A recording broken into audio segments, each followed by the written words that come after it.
With the changing pace of life, at times extremely fast life, at times extremely slow life, like we are living right now in pandemic.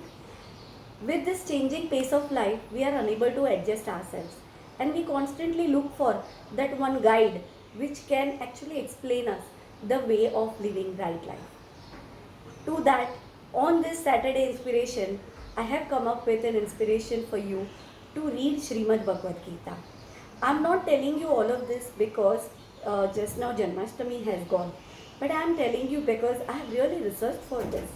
I myself read Srimad Bhagavad Gita and its interpretation by Bal Gangadhar Tilak, by Vinoba Bhave, Sant Gnaneshwar, and Reverend Pandurang Shastri Athapur. After reading the interpretations, I could summarize that Srimad Bhagavad Gita is truly a Bible of humanity. I have extracted 5 areas of life wherein Sri Krishna worked really well. First, Samajik Kranti, that is the social revolution. We all know how demon Narkasur had kept almost 16,000 plus queens into his captivity. After killing Narkasur, those 16,000 plus women were not acceptable by the society. In those times, Shri Krishna gave them his name as well as shelter and set up an example such that those women can live respectfully. Second, Arthik Kranti, that is economical revolution. We all know that Bal Krishna had stopped all the gopi to export the home produced dairy products to Mathura. Why? So that local villagers do not have to pay higher price for consuming their own home produce. Third, Rajkiya Kranti, that is political revolution. Lord Krishna was the first ever leader who had established democracy in a society.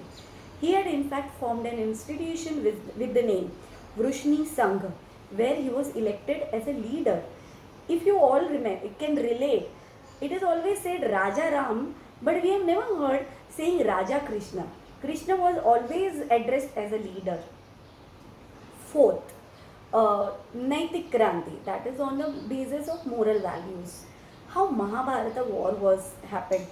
It was fought for own rights and to set up the right principles in the society.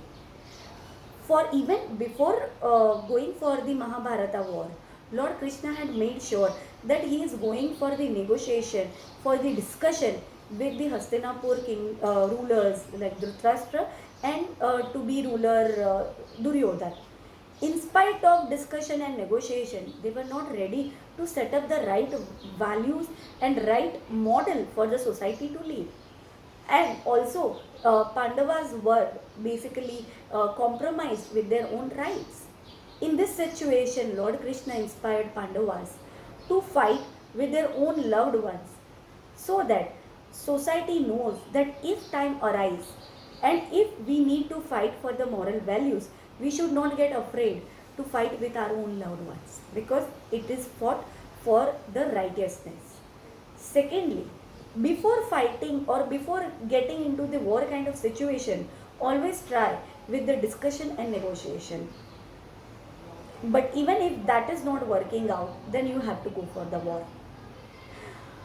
After setting up these examples, finally Pandava won and they set up the right values for the society. Fifth is Naitik Kranti, Vaicharik Kranti. That is a philosophical revolution. Way of thinking was basically established. A person can be changed with right thoughts and right emotions. कहते हैं कि विचार से और हृदय से ही मानव का परिवर्तन होता है. So to set up the right thoughts and right emotions, he made sure that Govardhan Puja was established.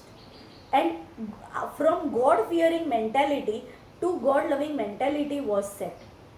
The locals of Gokul, villagers of Gokul were preaching Lord Indra with the fear that like there will be a drought like situation if they are not praying Lord Indra. Well, it is nature which balances the environment. So ideally, It should be Govardhan Parvat, which is protecting them as a territory as well as helping in getting the right amount of rains.